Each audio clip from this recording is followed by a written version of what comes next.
Hello Internet. So I just got back from going to Florida, and doing that involved using an aeroplane.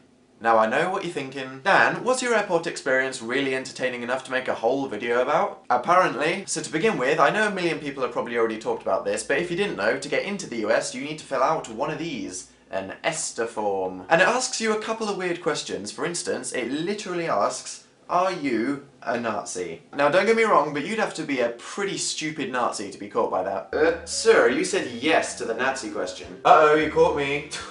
Awkward. And also, in the same question it asks, have you been involved in genocide? Now I don't know if the US government was planning on stopping Coney purely on the chance that they'd just intercept him on his way to Disney World.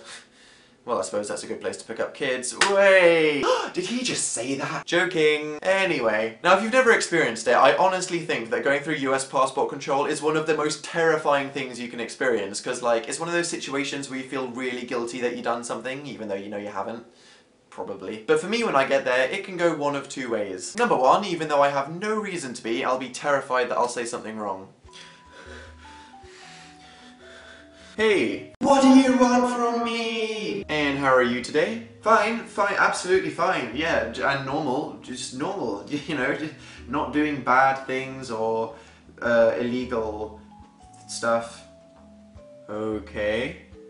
So, what's your occupation? How the hell do I describe you two? Office person. Okie dokie. No, they'll know I'm lying. They'll find out. Oh my god, I'm going to die! Okay, that's everything. Have a nice holiday. You'll never take me alive! Wow, British people are weird. Hey, can I get a broom in here? Number two, I think I'm somebody who subconsciously seeks out confrontation. You know, not in an aggressive way, just in a fun, debatey way. This is not the appropriate time to be like this. Hey, so you are Dan? I don't know, you tell me. Right, okay, so what's your occupation? Why do you want to know? In case I'm a terrorist? Well, yeah, this is for security purposes. What if it was? Wait, what are you saying? This is the most complicated, unnecessary procedure. Whoa. Okay, son, now you're gonna need to drop your pants. Oh god! The first one was probably more accurate. I also had to go through one of those naked body scanner things. Like, imagine if the guy behind the desk is just sitting there going, print screen, print screen, print screen. We're all doomed. But I did tweet the other day about my fears of going through TSA, and you guys said things like... So thanks guys, nice to know you always got my back. So anyway, then I got on the plane, I was flying with US Airways, who served me frozen bread for dinner, with frozen butter. You try spreading frozen butter on frozen bread, it doesn't work.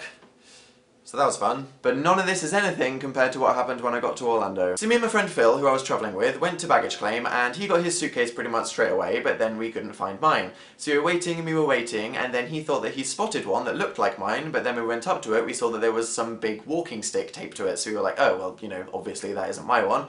So we went back, and we were waiting, and then some guy came and started walking away with the suitcase that we decided wasn't mine. When my friend noticed my bright green luggage tag stuck to the side of the suitcase the guy was walking away with. So we run after this guy, and I was going, stop, what the hell are you doing? You can't just walk away with my suitcase. God, what's wrong with you? Then we look at the lady who was walking with him, who's just standing there looking like this. And we look back at the guy and realise he's a blind man. That actually happened. Good one, Dan. You've only been in America for 10 minutes and you've already shouted at a blind guy for having a similar looking suitcase to you.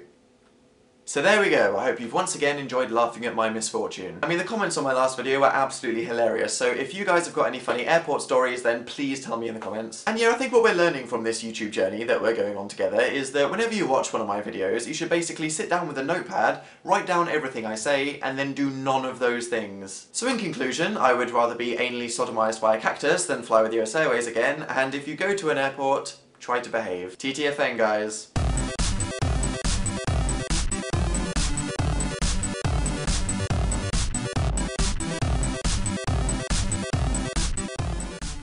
Sorry it took 2 weeks, but for the first time, I actually have a reason. That's probably going to get fixed, isn't it? But this...